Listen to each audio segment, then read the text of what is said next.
Warning! This is a movie discussion as well as a review. There are lots and lots of spoilers. Phoenix Forgotten. What exactly has Phoenix forgotten? Phoenix has forgotten to get to the found footage part of the goddamn found footage movie. It took them 30 minutes to even realize that there was missing footage and another 20 to get to it. I mean, yeah, they had footage, but it wasn't the missing footage. It wasn't the good footage that they managed to fill the entire trailer up with. It was just them living their lives, picking each other up, driving around. It wasn't until the very last 20 minutes of the movie that they actually got to the good part, which wasn't even that good. Phoenix Forgotten is basically what happens when any alien abduction film and the Blair Witch Project have a baby in the desert. And just know that I'll definitely be running down a lengthy list of shameless Blair Witch Project parallels. So, quick synopsis.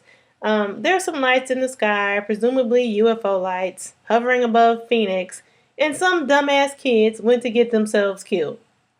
This is one of those situations where I'm just kind of like, well, you wanted to get a closer look at the UFO? I say this expedition was a success. It don't get no closer than that. That's what the fuck you get anyway. So 20 years later, Sophie, played by Florence Hartigan, she's the sister of one of the kids, and she tracks down footage that was never collected by police. It was inside a camera that was found and returned to the high school they borrowed it from.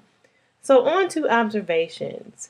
The kids had been, they headed out towards what they thought was the flight path of the UFO based on the last two sightings.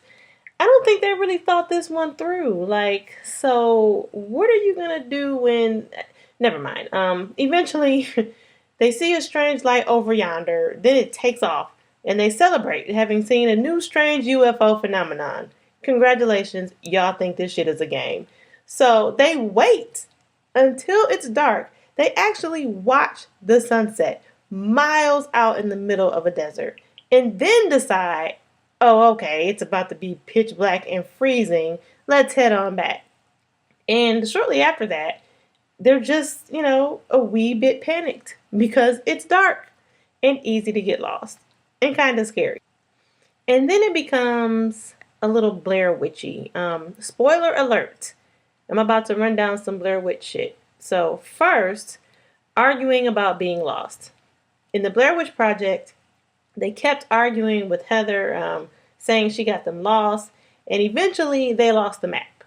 Well, okay, the one guy confessed to kicking it in the creek or whatever, but either way, they no longer had a map. In Phoenix Forgotten, same arguing, similarly, the compass stops working. In the Blair Witch Project, they come across an entire section of the woods just filled with those stick thingies and figures, and whatever they were, there was some strange shit associated with the Blair Witch. And in Phoenix Forgotten, they came across a group of dead, burned animals, which is supposedly a sign of alien presence and experimentation. Then fear sets in, and in both movies, there's a lot of running and some crying and night vision and not showing much of what's happening, mostly because nothing is actually happening in either movie. Also, in both movies, they hear strange sounds in the dark, and eventually one of the guys disappears. Also, at the very end, a random house is found in the middle of nowhere. So many similarities. And you have to keep in mind that this is only the last 15 minutes of Phoenix Forgotten, which means basically the entire missing found footage part of what actually happens to them, 90% of it was taken directly from the Blair Witch Project. So back to Phoenix Forgotten and them being out in the desert in the dark. Eventually, Mark, played by Justin Matthews, is able to lead them to the car after climbing to a higher surface. But while he's up there, something flies over them, and it's like they're caught in a wind sandstorm, and there's lights, but that's all you see. Wind, lights, falling rocks, and general chaos. And Mark claims to have seen something that they didn't see, some rings or some shit. I don't know. But while they finally get to the car. While they're in the car, they're relieved. They're driving away. The aliens are like, psych, and a flying object comes at them and kills all the power to the car, which, if you remember earlier during the film, the police said when they found the car, there was nothing wrong with it. And, it ran. So whatever. Mark starts turning into a zombie. He's all pale and bloody nosed, and eventually he starts hallucinating and runs off, talking about his brother is there. More lights, more wind, more rocks. He disappears. Ashley, played by Chelsea Lopez, is becoming hysterical and is now having a breakdown, which is also familiar Blair Witch Project story. Now she's turning into a zombie. That's not the Blair Witch though. Hair coming out by the handful. Then she starts hallucinating and runs off into the darkness. Then more lights, more wind, more rocks, and Ashley gets sucked up into space.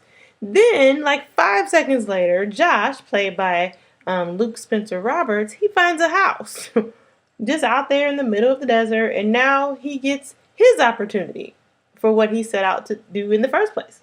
Get a close-up shot of a UFO. Congratulations, you're gonna die. So, I mean, that was pretty much it. Dislikes. I've already stated it took them too long to get to the parts that they used as the sole advertisement for this film. That's the part the audience came for, to see what happened to them, the bad shit. And we saw it, but it was such a blur. It went by so fast, we didn't even have time to be scary. Not for them. They didn't have time to be scared either. It went by so fast. It climaxed and then it died just very quickly, and nothing really happened in between. So my next dislike: unless bright lights, wind, sand, and falling rocks cause you paralyzing fear, there's nothing scary about this movie. In some cases, fear and suspense are successfully created by what you don't see. This, however, is not one of those cases. The acting isn't strong enough, the plot isn't strong enough or original enough for that. There's no horror here, and there could have been. My next minor dislike: the footage of the 90s looked like footage of the 70s. The outfits, the lockers, and whatnot. So moving on to likes. There are none. I guess the premise wasn't that bad. Wasn't original, but it wasn't bad. It had potential, but it was sold on the idea that we got to see what happened to these kids. So you can't take 3/4 of the movie to get there. Then when you get there, nothing happens. I don't know what there is to like about it. Nothing about it was original. Nothing was scary. There wasn't even superior displays of acting to carry it. It was boring. It was definitely worse than I could have possibly imagined. I can't give this, I don't know, I give it a 2. 2 out of 10 stars. I cannot give it anything higher than that. But I just want to bring up one thing. You may have heard that this movie is loosely based on actual events. That is true. Actual events do serve as the foundation of this film. In March of '97, a very large, we're talking several football fields, so a huge triangular, or really a V formation of lights was seen hovering over Phoenix. Thousands of reports from people said all kinds of things about it. Reportedly, it made no sound. It was definitely an aircraft of some sort because it blocked the sky behind it.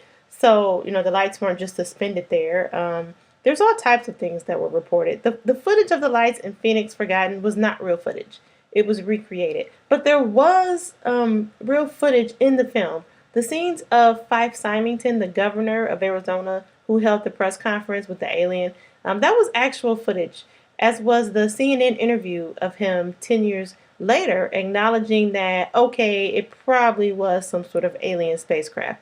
At the time, he said he just didn't want to create a panic. He also happened to be a Vietnam Air Force vet who maintains that he knows just about every machine that flies. And according to him, this was, quote, unworldly. So I do think that was pretty interesting. That's why I gave it like a 2 instead of a 1. But overall, not impressed with this film. It really had a lot of potential, and I think it failed pretty much everywhere. So, follow me on Twitter at MovieBuffChick1. Subscribe, like. See you next time.